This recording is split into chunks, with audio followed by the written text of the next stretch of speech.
They came to my home to play cops and robbers.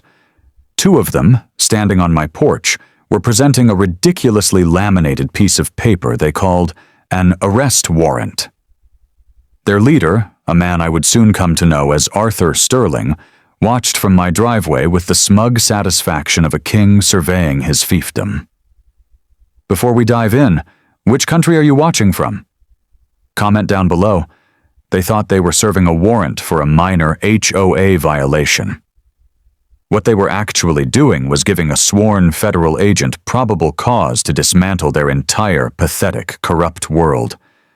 I didn't react with fear or anger.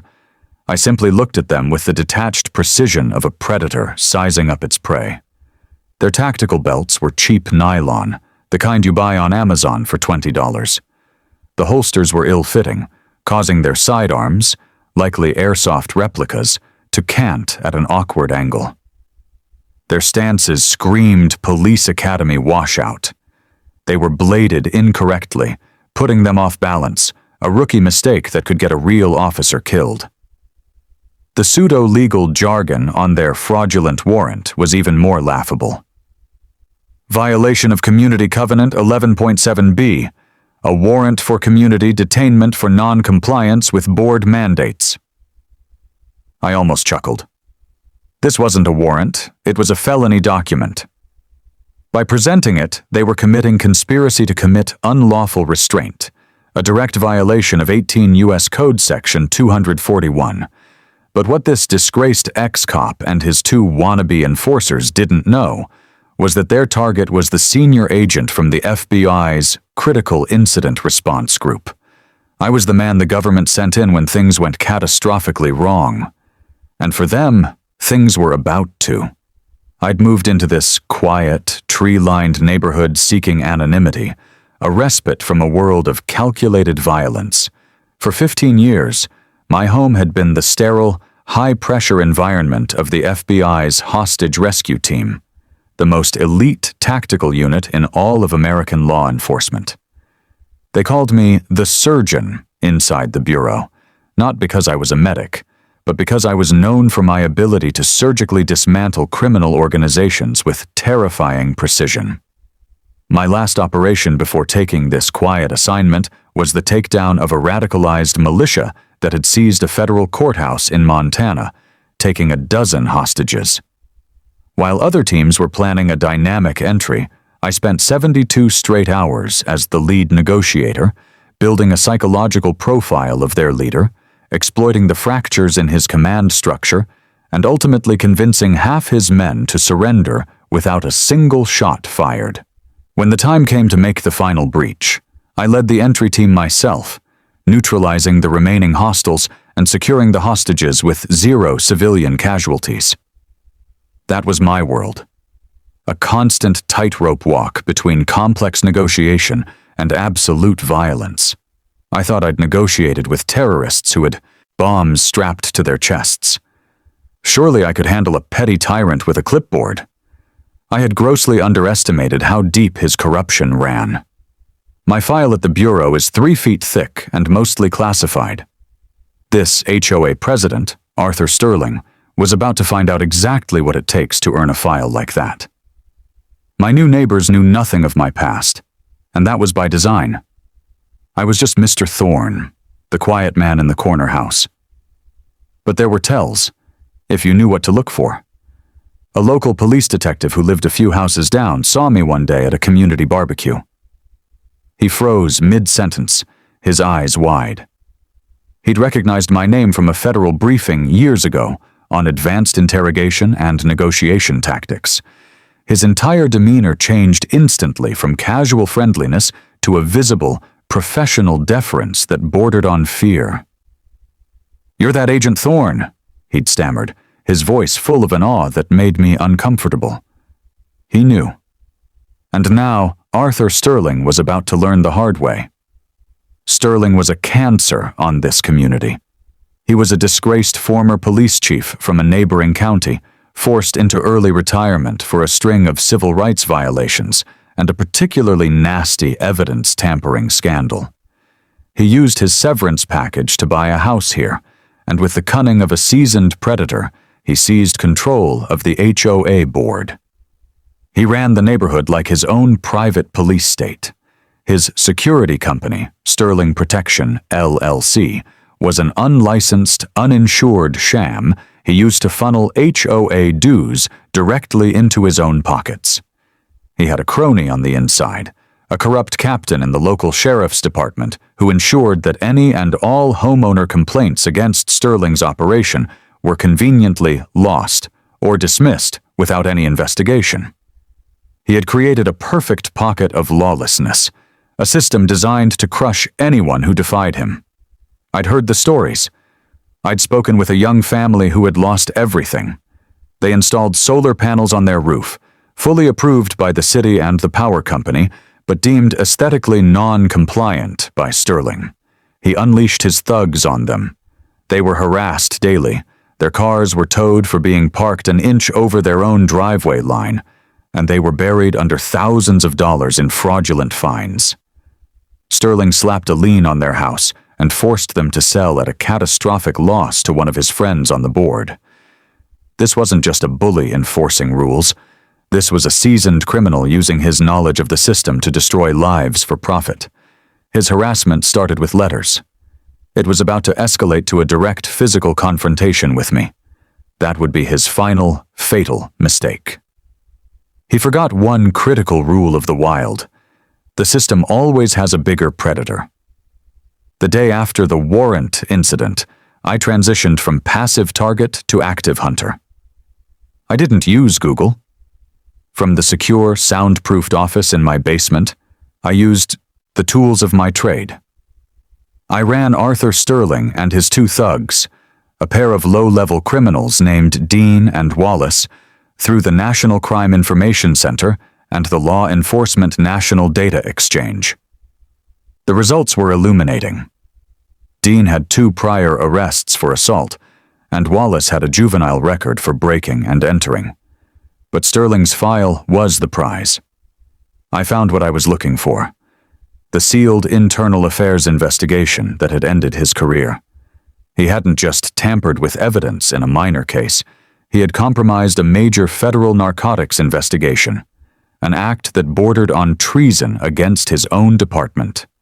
Next, I used my own high-end, federally approved surveillance equipment, all legally positioned on my property, to document Sterling's ongoing criminal enterprise. I captured crystal-clear video of Dean and Wallace attempting to intimidate an elderly neighbor, a widow on a fixed income, over the color of her garden gnomes. I logged their license plates, recorded their threats, and time-stamped everything. That night, they made their critical error. My cameras caught them attempting to disable my non-compliant security system in the dead of night. They had just escalated their crimes from harassment to attempted breaking and entering, destruction of property, and, most importantly, tampering with the property of a federal agent. I filed a Freedom of Information Act request with the state for all records pertaining to Sterling Protection, LLC, confirming it was unlicensed, uninsured, and in violation of a dozen state commerce laws. He thought he was a cop playing homeowner. I was a federal agent playing homeowner. The difference was that my game was real, and I had just found the evidence that would not only end his HOA, but could potentially reopen the felony case that had ended his police career. He had the local sheriff's department in his pocket. It was time to go over their heads, directly to the Department of Justice. Enraged by my silent defiance, Sterling decided to force a public showdown. A few days later, as I returned home, he and his 2 thugs were standing at the end of my driveway, physically blocking my entrance. A small crowd of nervous neighbors had gathered, drawn by the confrontation. Sterling, puffing out his chest, stepped forward. "Thorne," he announced, his voice booming for the benefit of the audience, "due to your continued violations and hostile attitude, the board has voted to banish you from this community. You are no longer welcome here." I slowly got out of my car, leaving the engine running. I didn't look at Sterling. I looked directly at his 2 goons, Dean and Wallace. I began to speak, my voice calm and conversational. yet carrying enough authority to make them both flinch. Interfering with a federal agent in the performance of his duties, I stated, is a Class C felony under 18 U.S. Code Section 111. The statute carries a mandatory minimum sentence of 10 years in a federal penitentiary. Touching me or my vehicle would constitute that interference. I let the words sink in, watching the blood drain from their faces. Are you both willing to bet the next decade of your lives on this washed-up fraud? They froze. Their bluff had been called, not with the threat of violence, but with the cold, hard certainty of federal law. I then turned my attention to Sterling, whose face had turned a blotchy, furious red. "And you, Arthur," I said, my voice dropping to an icy whisper, "have just committed conspiracy against rights, 18 U.S. Code Section 241. I am now officially investigating you on behalf of the United States government." Sterling's power was built on bluff and intimidation.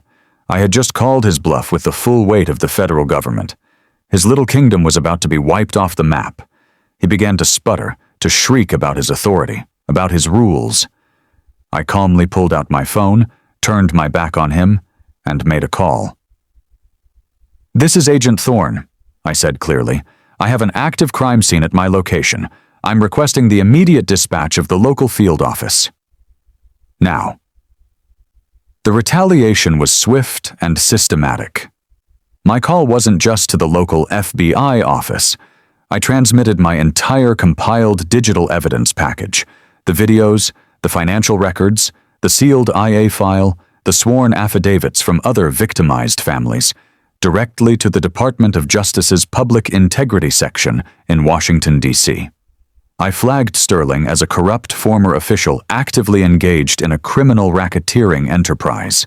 Simultaneously, I forwarded the evidence of financial misconduct and embezzlement from the HOA funds to a contact at the IRS Criminal Investigation Division. The IRS loves wire fraud more than anything. Within 48 hours, the first wave of the counteroffensive hit. A cease and desist order, delivered by state marshals, was served to Sterling Protection, LLC, shutting down his entire illegal security operation immediately. The next day, the local sheriff's department was officially notified that it was the subject of an external investigation by the State Attorney General's Office for corruption and obstruction of justice, specifically naming Sterling's crony, Captain Miller. Miller was suspended indefinitely. Then came the class action lawsuit. Represented by a top civil rights attorney from a firm my DOJ contacts had recommended. 15 families, including the one who had lost their home, filed suit against Sterling personally, seeking millions in damages. I watched from my window as a process server slapped the thick legal documents into a stunned Sterling's hand. His composure finally cracked. He was trapped, and the walls were closing in. I didn't just want to stop him. I wanted to erase him. I wanted to dismantle his entire network so that no one like him could ever take root in this community again. The arrests were next. The end came at dawn. It wasn't the local police. A 10-man FBI tactical team from the very field office Sterling used to believe was beneath him stacked up on his front door.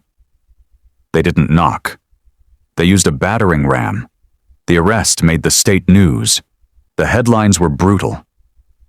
Disgraced former police chief's HOA reign of terror ended by FBI's most decorated agent. They showed footage of Sterling being led out of his house in handcuffs, his face a mask of shock and humiliation. His two thugs, Dean and Wallace, were picked up in simultaneous raids.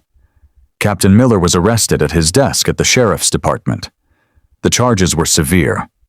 RICO Act violations for running a criminal enterprise, multiple counts of wire fraud, and a slew of civil rights felonies stemming from both his time as chief and as HOA president. The evidence I had uncovered about the compromised narcotics case was enough to have him disavowed by every police union in the state. He was a pariah.